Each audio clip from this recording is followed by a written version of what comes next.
আল্লাহ নবীর কাছে সাহাবী গিয়ে বলেন, নবী গো, ও মায়ের নবী, আপনি যে আমাকে পাঠাইলেন বিবাহের জন্য, পাত্রীর বাবা বলেছেন আমাকে বিয়ার বাজারের টাকা নিয়ে আসে। আমি বলছি না, আমার কাছে একটা টাকাও নাই। তারপরেও মেয়ের বাবা বলেন, যেহেতু নবীজি তোমাকে পাঠিয়েছে আমি ফেরত দেব না। আমি রাজি আসলাম, কিন্তু আমার মেয়েটা রাজি হয়ে গেছে। সাহাবী রাসূলের কাছে গিয়ে বলেন, আল্লাহর নবী, আমি তো এত গরিব, আমার তো বিয়ের বাজার করার টাকাটা পর্যন্ত নাই। এরা যুবক কেমন ভাবে নবীর ভালোবাসা দেখাইছেন, একটু চিন্তা করেন। ধনী হলেই যে নবীর আশেক হবে তার কোনো গ্যারান্টি আছে? না, কোনো গ্যারান্টি নাই রে।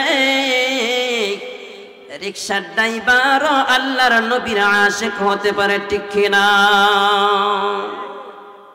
নবীর আশেক হওয়ার জন্য লন্ডনের প্রয়োজন নয়, ইটালিয়ানের প্রয়োজন নয়, সুন্দরের প্রয়োজন নয়। এক নাম্বার নবীর আশেক হওয়ার জন্য মনে প্রাণে মহব্বতের প্রয়োজন, ঠিক কিনা? আল্লাহর নবীর সাহাবী নবীর দরবারে আয়েশা বলেন, পয়গম্বর, বাবার এমন কোন সম্পত্তি নাই আমি বিয়ের বাজার করার টাকাটা দিতে পারবো। আল্লাহর নবী কান্দেন আর বলেন, সাদ, আমার কাছে এসো, আমি এই নেও তোমাকে কিছু টাকা দিলাম, এই টাকাগুলি তুমি টাকা দিয়ে বিবাহের বাজার করবা। সুবহানাল্লাহ বলেন। কে দিয়েছে? আল্লাহর নবী দিয়েছেন। কেমন বরকত মনে করেন? আহা, এই নবীর হাতের বরকতের মতন আল্লাহর জমিনে আর কারো হাতে আছে কিনা? না গো। আল্লাহর নবী যখন সাহাবীর হাতে টাকা দিলেন, খুশি হয়ে সাহাবী বিয়ের বাজারের জন্য বাজারে গেলেন। বাজার শুরু করবেন, এমন অবস্থায় এই বাজারের মাঝে মাইকিং করা শুরু হয়েছে, পাবলিসিটি শুরু হয়ে গিয়েছে। আল্লাহর নবী যুদ্ধের ময়দানে চলে গিয়েছেন। জোরে কোন সুবহানাল্লাহ। নবীর আশিক কে আছো, রহমাতুল লিল আলামিন, যুদ্ধের ময়দানে কাফেরদের মোকাবেলা করার জন্য উনি চলে গিয়েছেন। নবীর কোন আশিক যদি তা করে, মদিনার মসজিদে নববীর কাছে চলে যাও। আমরা ভাবতেছি যে সময়টা কাটাইতেছি, সময়টার মনে আল্লাহ কোনো হিসাব নিবে না। আল্লাহ রাব্বুল আলামিন কোরআনুল কারীমে বলেন, ফামান ইয়ামাল মিসকালা যাররাতিন খায়রান ইয়ারাহ। যদিও সময়টা আল্লাহর দেওয়া মাগনা হয়ে থাকে, আল্লাহ বলেন, দুনিয়ার মানুষ একটা সেকেন্ড সময় কোন দিক দিয়ে কাটাইছো, কোন কাজে কাটাইছো, আমি আল্লাহর দরবারে একটা সেকেন্ড সময়ের পর্যন্ত হিসাব দিতে হবে। জোরে কোন সুবহানাল্লাহ। কতটুক সময়ে? একটা সেকেন্ড সময় কোন দিক দিয়ে কাটিয়েছে। ফামান ইয়ামাল মিসকালা যাররাতিন, একটা জাররা পরিমাণ সময় তুমি কোন দিক দিয়ে কাটায় আসছো, এটারও জবাব আল্লাহর দরবারে দিতে হবে। তাহলে এই সময়টা যে আমরা বেহুদা রাস্তায় কাটাইতেছি, যদি আল্লাহর কাছে গিয়ে বলি যে আল্লাহ, মাহফিল তো খেলাধুলার মধ্যে আসছিলাম, আল্লাহ বলবে এই সময়টার বদলা দেও। দেওয়া কি সম্ভব হবে? কশিনকালেও সম্ভব হবে না। দেখেন, আমি আপনাদের সম্মুখে যে কোরআনুল কারীম থেকে কানা আয়াতে কারিমা তিলাওয়াত করেছি, রাসূলুল্লাহ সাল্লাল্লাহু আলাইহি ওয়াসাল্লামের অসংখ্য গণিত হাদিস থেকে কানা হাদিস পাঠ করেছি।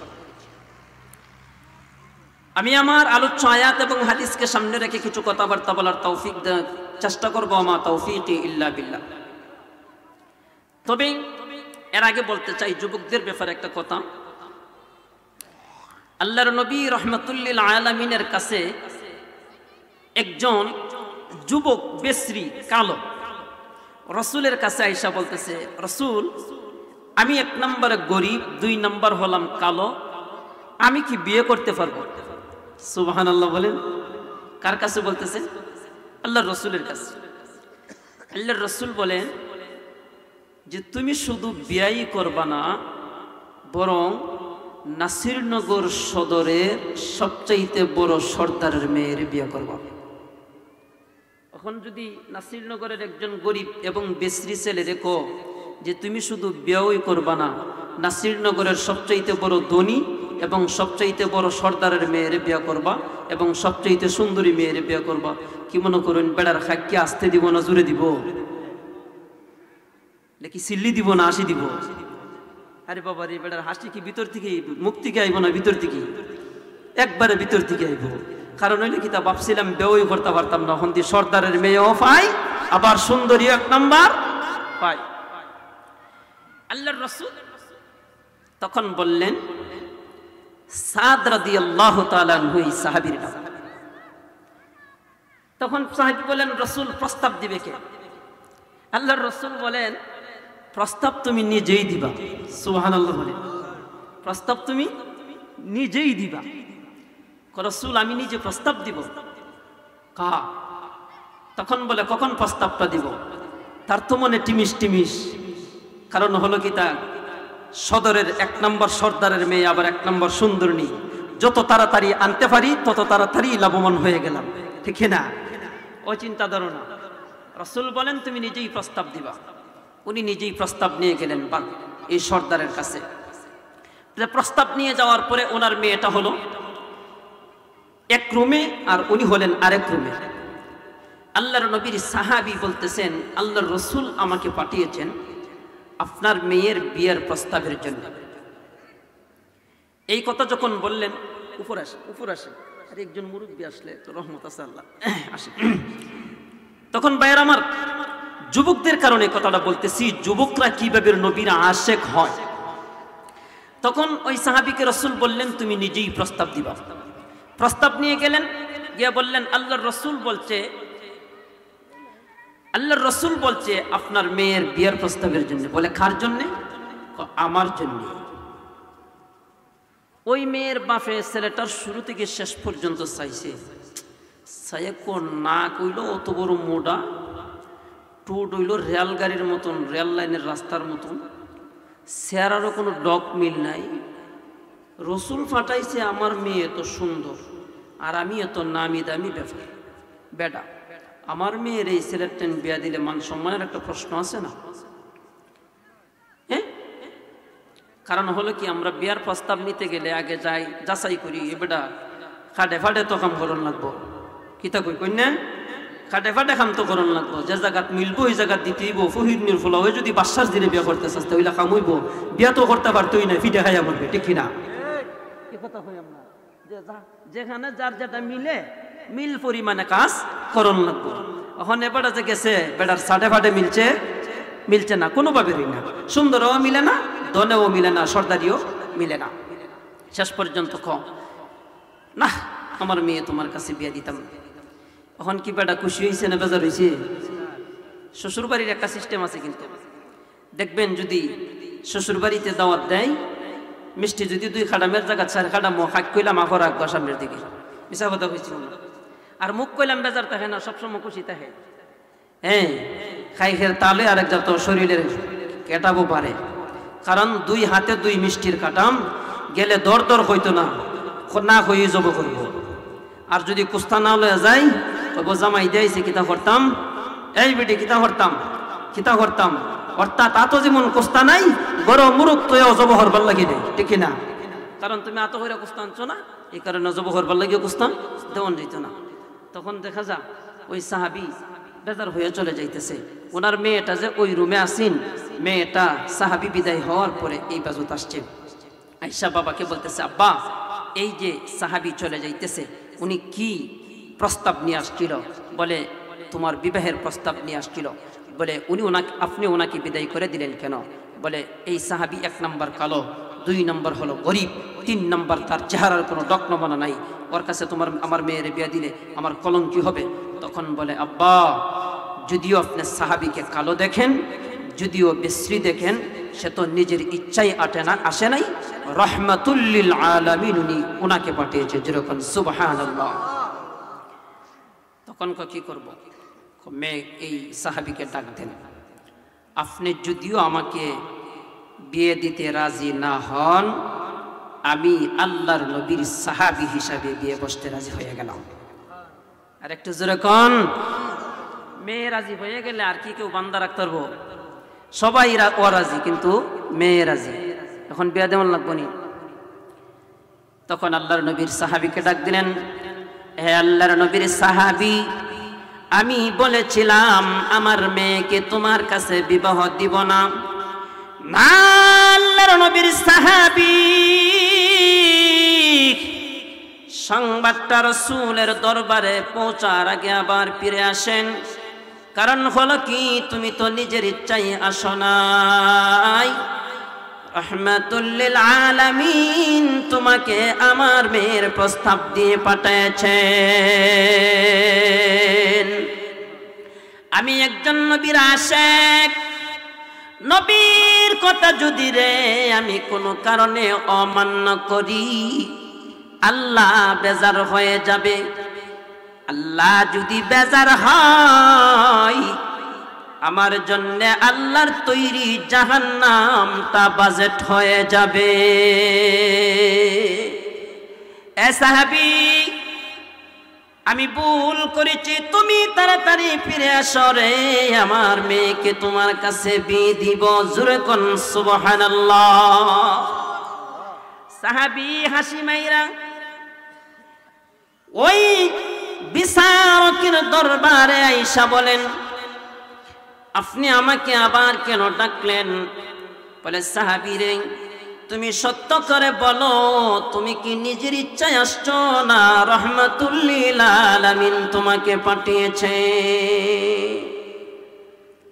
সাহাবী বলেন, আল্লাহর কসম, আমি নিজের ইচ্ছায় আসি নাই, রাসূল আমাকে পাঠিয়েছেন।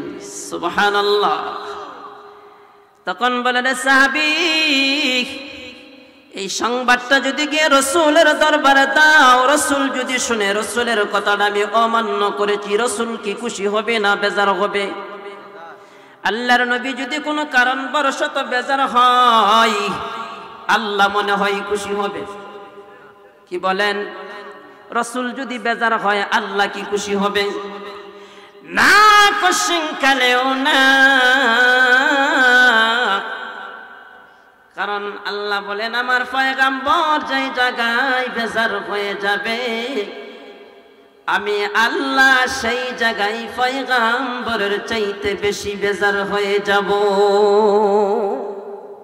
সুবহানাল্লাহ বলবেন না? তখন বলেন, সাহাবী, তোমার কাছে যে আমার মেয়েকে বিয়ে দিব, বিয়ার বাজার করার টাকা আছে নাই? সুবহানাল্লাহ।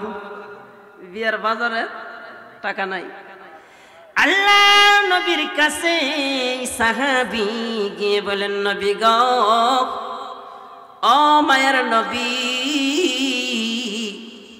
আপনি যে আমাকে পাঠাইলেন বিবাহের জন্য, পাত্রীর বাবা বলেছেন আমাকে বিয়ার বাজারের টাকা নিয়ে আসে। আমি বলছি না, আমার কাছে একটা টাকাও নাই। তারপরেও মেয়ের বাবা বলেন, যেহেতু নবীজি তোমাকে পাঠিয়েছে, আমি ফেরত দেব না। আমি রাজি আসলাম, কিন্তু আমার মেয়েটা রাজি হয়ে গেছে। সাহাবী রাসূলের কাছে গিয়ে বলেন, আল্লাহর নবী, আমি তো এত গরিব, আমার তো বিয়ের বাজার করার টাকাটা পর্যন্ত নাই। এরা যুবক কেমন ভাবে নবীর ভালোবাসা দেখাচ্ছেন, একটু চিন্তা করেন। ধনী হলেই যে নবীর আশিক হবে তার কোনো গ্যারান্টি আছে? না, কোনো গ্যারান্টি নাই রে। রিকশার ড্রাইভারও আল্লাহর নবীর আশিক হতে পারে, ঠিক কিনা? নবীর আশিক হওয়ার জন্য লন্ডনের প্রয়োজন নয়, ইটালিয়ানের প্রয়োজন নয়, সুন্দরের প্রয়োজন নয়। এক নাম্বার নবীর আশিক হওয়ার জন্য মনে প্রাণে মহব্বতের প্রয়োজন, ঠিক কিনা? আল্লাহর নবীর সাহাবী নবীর দরবারে আয়েশা বলেন, পয়গম্বর, বাবার এমন কোন সম্পত্তি নাই আমি বিয়ের বাজার করার টাকাটা দিতে পারবো। আল্লাহর নবী কান্দেন আর বলেন, সাদ, আমার কাছে এসো, আমি এই নেও তোমাকে কিছু টাকা দিলাম, এই টাকাগুলি তুমি টাকা দিয়ে বিবাহের বাজার করবা। সুবহানাল্লাহ বলেন। কে দিয়েছে? আল্লাহর নবী দিয়েছেন। কেমন বরকত মনে করেন? আহা, এই নবীর হাতের বরকতের মতন আল্লাহর জমিনে আর কারো হাতে আছে কিনা? না গো। আল্লাহর নবী যখন সাহাবীর হাতে টাকা দিলেন, খুশি হয়ে সাহাবী বিয়ের বাজারের জন্য বাজারে গেলেন। বাজার শুরু করবেন, এমন অবস্থায় এই বাজারের মাঝে মাইকিং করা শুরু হয়েছে, পাবলিসিটি শুরু হয়ে গিয়েছে। আল্লাহর নবী যুদ্ধের ময়দানে চলে গিয়েছেন। জোরে কোন সুবহানাল্লাহ। নবীর আশিক কে আছো? রহমাতুল লিল আলামিন যুদ্ধের ময়দানে কাফেরদের মোকাবেলা করার জন্য উনি চলে গিয়েছেন। নবীর কোন আশিক যদি তা করে, মদিনার মসজিদে নববীর কাছে চলে যাও। যেই সাহাবীকে রাসূল টাকা দিয়ে পাঠাইলেন বিবাহের বাজারের জন্য, ওই সাহাবীর কানে আওয়াজটা গিয়ে পৌঁছে গিয়েছে। সাহাবী এই টাকা দিয়ে বিবাহের বাজার না করে একটা তরবারি কিনলেন। একটা জবান বন্ধ রাখবেন না, জোরে কোন সুবহানাল্লাহ। ভাইরা আমার, কি বিবাহের বাজার করেছে না তরবারি লইছে? কারণ হলো কি রে? এই সাহাবী বলেন, আমার নবী যুদ্ধের ময়দানে গিয়ে কাফেরদের সংঘর্ষে রক্তে রঞ্জিত হবে, আর আমি নতুন বউ নিয়ে আরামে রাত কাটাবো। এটা নবীর ভালোবাসা নয়, এটা নবীর আশিক নয়, ঠিক না? সাহাবী তরবারি কিনে যুদ্ধ শুরু হয়ে গেছে গো। আল্লাহর নবীর সাথে সাক্ষাৎ করবে এই ধরনের কোনো সুযোগ নাই। কাফেরদের মোকাবেলা শুরু করে দিয়েছে। কিছুক্ষণ কাফেরদের মোকাবেলা করে কাফেরদেরকে দুনিয়া থেকে উঠাইয়া দিয়া আল্লাহর নবী একটু পরে একজন সাহাবীকে ডেকে বলেন, এই যে দূরে দেখা যায় একটা তরবারি নিয়ে দৌড়াইতেছে রে, চেহারাটা তো আমি দেখি না, কিন্তু পিছন থেকে ভাবতেছি এই সাহাবীটা আমার সাদ হবে। ভাইরা আমার, একটা মানুষ যদি পরিচিত হয় সব সময় সামনে তাকে, পিছন দিক দিয়ে চাইলেও তাকে কিছু আইডিয়া করা যায়, ঠিক না? লোকটা মনে হয় এমন হবে, কারণ তার গঠনটা কেমন, আইডিয়া থাকে।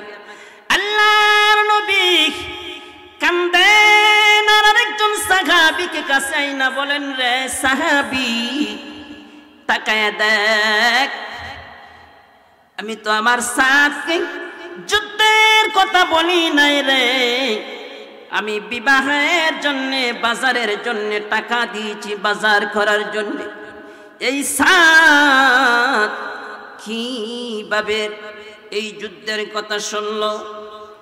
অনেকক্ষণ দৌড়াদৌড়ি করার পরে, কাফেরদের মোকাবেলা করার পরে আল্লাহর নবীর সাহাবী সাদ রাদিয়াল্লাহু আনহু দুনিয়া থেকে বিদায় হয়ে যাবে কাফেরদের মোকাবেলা হয়ে।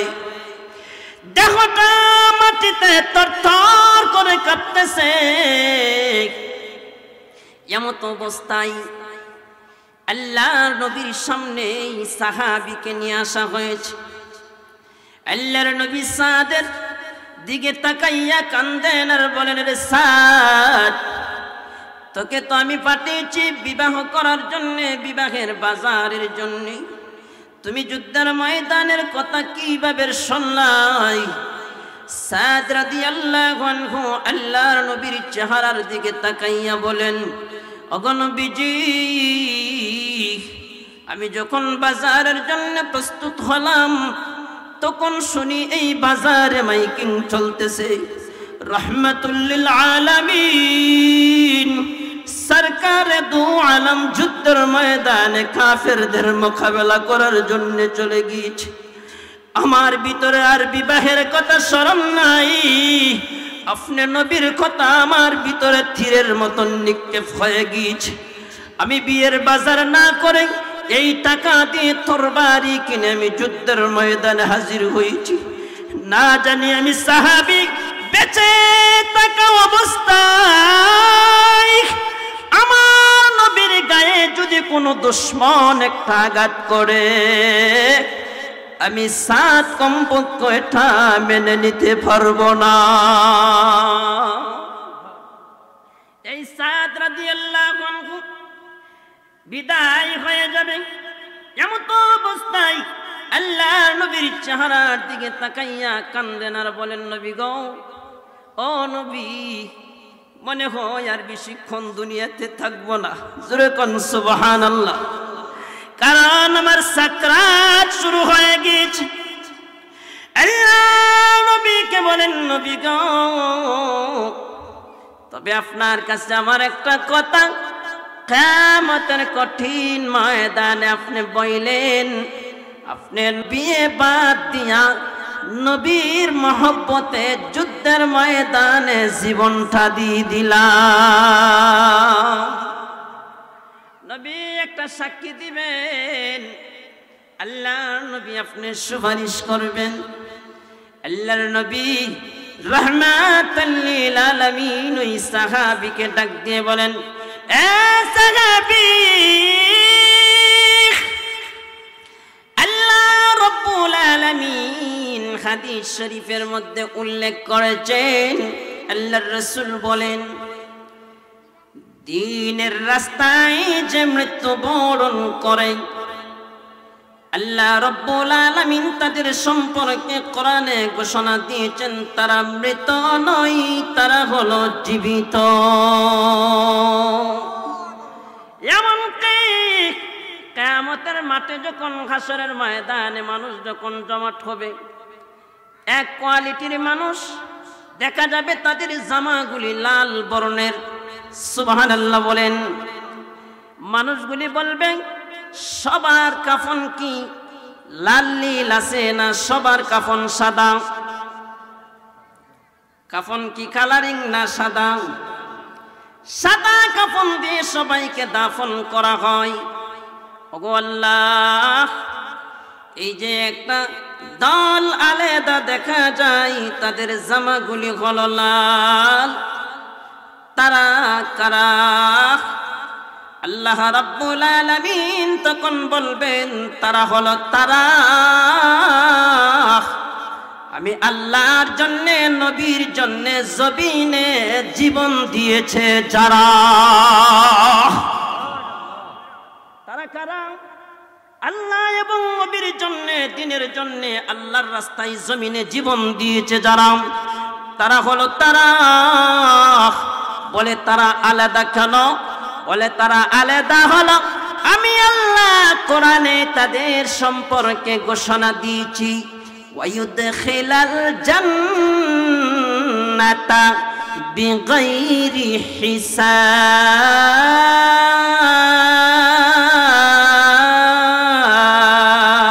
হিসাব। আমি আল্লাহ তাদের সম্পর্কে কোরআনে ঘোষণা দিয়েছি রে, তাদেরকে কোনো হিসাব নিব না, বিনা হিসাবে আমি আল্লাহর জান্নাত তাদেরকে দান করে দেব। ভাইরা আমার, নবীর আশিক হলে দাম আছে কি নাই? তবে সাদের মতন নবীর আশিক হতে হবে। মাহফিল তো খেলা দেখলে নবীর আশিক হবে না। খেলা আজকেও আছে, কালকেও থাকবে, কিন্তু আমি গুনাহগার যে কথাগুলি বলতেছি রে, সেই কথাটা একটু পরেই পাওয়া যাবে না, ঠিক না? এই কথাটা আমল করে যদি কোনো মানুষ এখনো নবীর জন্য সামনে অগ্রসর হয়ে যান, তাহলে আল্লাহর নবীর সুপারিশ যদি আপনার জন্য নসিব হয়ে যায়, আপনি জাহান্নামে থাকবেন না, আল্লাহর তৈরি জান্নাতের মালিক হয়ে যাবেন। আল্লাহর নবী রাহমাতুল লিল আলামিন, উনি কি বাবা মানছিল না বাবা ছাড়া ছিল? বড় দুঃখের বিষয় রে, নবীর আশিক যারা হবে তারা শান্তিতে জমিনে থাকতে পারবে না, একটু অশান্তির মাঝে থাকতে হবে। কারণ নবীজি বলেন, আদ-দুনিয়া সিজনুল মুমিনিন। আল্লাহর রাসূল বলছেন, মুমিনের জন্য দুনিয়াটা জেলখানা। কি খানা? না জান্নাত খানা? নবীজি বলেন, এই দুনিয়াটা तमाम ইমানদারদের জন্য হলো জেলখানা, আর কাফির বেদিনদের জন্য এই দুনিয়াটা হলো জান্নাত খানা। আমার আপনার নবী রাহমাতুল লিল আলামিন যখন আমিনার গর্ভে ছিল, গর্ভে থাকা অবস্থায় নবীজির আব্বা বিদায় হয়ে গিয়েছে। জন্মের পরে আল্লাহর নবী বাবা কেমন দেখছে কিনা দেখছে না? দেখছে। আল্লাহর নবীর বয়স যখন 6 বছর, নবীজি নিগুম নিরালায় এক জায়গায় বসে বসে কাঁদতেছেন। প্রতিবেশীর মহিলারা নবীর আম্মা আমেনাকে গিয়ে বলেন, আমেনা গো, ও আমেনা, তোমার সন্তান মুহাম্মদকে কে আঘাত করেছে গো? কেন নিগুম নিরালায় বসে বসে কাঁদতেছে? যেরকম সুবহানাল্লাহ। বলেন তো, কোন ছেলের যদি বাবা না থাকে, মা যদি সংবাদ শুনে সন্তানরা নিগুম নিরালায় এক জায়গায় বসে কাঁদতেছে, মা কি আস্তে আস্তে যাবে না পাগলের মতন যাবে? কারণ হলো কি, আমার ছেলের তো বাবা নাই, না জানি কে আঘাত করেছে। আমেনা রাদিয়াল্লাহু আনহা পাগলের মতন দৌড় দিয়ে গিয়ে মুহাম্মদকে জড়িয়ে ধরেছেন। জোরে কোন সুবহানাল্লাহ। বুকের সাথে মিশাইয়া বলে, বাবা মুহাম্মদ, তোকে কে মারে রে? একটু আমাকে বল। আল্লাহ নবী বলেন, মা, আমাকে কেউ মারে না গো, আমার একটা কথা স্মরণ হয়ে গিয়েছে। বলে, বাবা তোর কিসের কথা? বলে, মা গো, আমি ছোট্টবেলায় এখন ছেলেদের সাথে খেলাধুলার মাঝে যাই, ছেলেদেরকে বাবা আইসা আইসা ডাইকা ডাইকা খুলে নেই, চুমু দেয়। কত জায়গায় বাবা নিয়ে যায়, কত বাবা আইসা খেলাধুলার মাধ্যমে সন্তানটাকে মজা দেয়। সন্তানগুলি দৌড়াইয়া আব্বা কয়া ডাকে আর বাবার কুলে গিয়ে উঠে। মাগো, আমি জন্মের পরে কোনো দিন আমার আব্বার চেহারা দেখি নাই। এই ছেলেরা বাবার কুলে উঠে, গো মা, আমারও তো মন চায় আমার আব্বার কুলে উঠের জন্যে। বলেন তো, 6 বছরের একটা ছেলে যদি এমন বাবের কান্দে আর বাবার কথা মায়ের কাছে বলে, মা কি হুঁশ থাকবে না বেহুশ হয়ে যাবে? আল্লাহর নবী অজরন্ত কান্না কাঁদতেছেন। আমিনা রাদিয়াল্লাহু আনহা আল্লাহর নবীকে জড়াইয়া ধরে, মুহাম্মদ কান্দিস না, আল্লাহর খুশি লেগেছে, আল্লাহ তোর বাবাকে নিয়ে গিয়েছে। বাবা তুমি কান্দো না, আল্লাহ রব্বুল আলামিন জান্নাতের ভিতরে তোমার বাবার সঙ্গে তোমার সাক্ষাতের ব্যবস্থা করে দিবে। সান্ত্বনা দিয়েছেন নবীজি। সান্ত্বনা পেয়ে কান্না বন্ধ করলেন। আল্লাহর নবী মা আমিনা রাদিয়াল্লাহু আনহা এই কথাটা কল্পনা করে কাঁদতেছেন। নিজেও বলেন, আমি দেখেছি কত বাবা ছেলেদেরকে আঙ্গুল ধরে ধরে বাজারে নিয়ে যায়, নেয় না, বেড়ানিতে নিয়ে যায়। আমার সন্তান মুহাম্মদের তো বাবা নাই, আমার ছেলেটারে কে বাজারে নিয়ে যাবে? আমিনা এমন ভাবে যখন কাঁদেন, আল্লাহ রাব্বুল আলামিন হযরত জিবরাইলকে আমিনার কাছে পাঠাইলেন। পাঠায় বলেন, আমিনাকে গিয়ে বলবা আমিনা যেন মুহাম্মদের ঘুরানোর সময়টা হইতে দেয়। দুনিয়ার মানুষ দুনিয়ার হাট বাজারে ছেলেদেরকে নিয়ে যায়, আমি মুহাম্মদকে এমন এক জায়গায় নিয়ে যাব রে, যেই জায়গায় হযরত জিবরাইল জিন্দেগিতে কোনোদিন আসতে পারে না। নবীকে আল্লাহ কোন জায়গায় নিয়ে যাবেন? সাধারণ জায়গায় না বড় দামি জায়গায়? যেই জায়গায় হযরত জিবরাইল পর্যন্ত কোনোদিন যাইতে পারেন নাই। আমার আল্লাহ আপনি আমার নবীকে ওই জায়গা পর্যন্ত নিয়ে বাবা সারাই পৌঁছিয়ে দিয়েছে। এজন্যে নাসিরনগর সদরের মানুষ, আমি নালায়েক না ফুরমান আপনাদেরকে বললাম, যে কথাগুলি আপনাদের সম্মুখে বললাম, আল্লাহ রাব্বুল আলামিন কোরআনুল কারীমে বলেন, কুল ইন কুনতুম তুহিব্বুনাল্লাহ, তোমরা যদি আল্লাহকে খুশি করতে চাও নবীর অনুসরণ করো। নবী যদি খুশি হয় আল্লাহও খুশি হবে না, বেজার থাকবেন, খুশি হয়ে যাবেন। যাক, সব আয়াতের অর্থ বলার সময় নাই। হাদিস শরীফে নবীজি বলেন, লা ইউমিনু আহাদুকুম হাত্তা কুনা আহাব্বা ইলাইহি মিন ওয়ালিদিহি ওয়া ওয়ালাদিহি ওয়ান নাসি আজমাইন।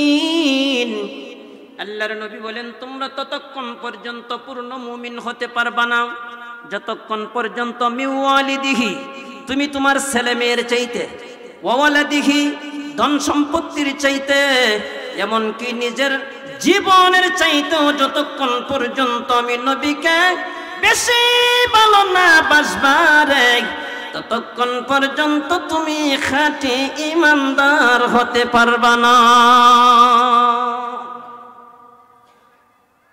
আল্লাহ রাব্বুল আলামিন আমাকে এবং আপনাদেরকে আলোচনাগুলি আমল করার তৌফিক দান করুক। মুহতারাম হাজিরিন, আপনাদের কাছে আমি দোয়া চাই, আপনারা আমার জন্য দোয়া করবেন, আমি আপনাদের জন্য দোয়া করব।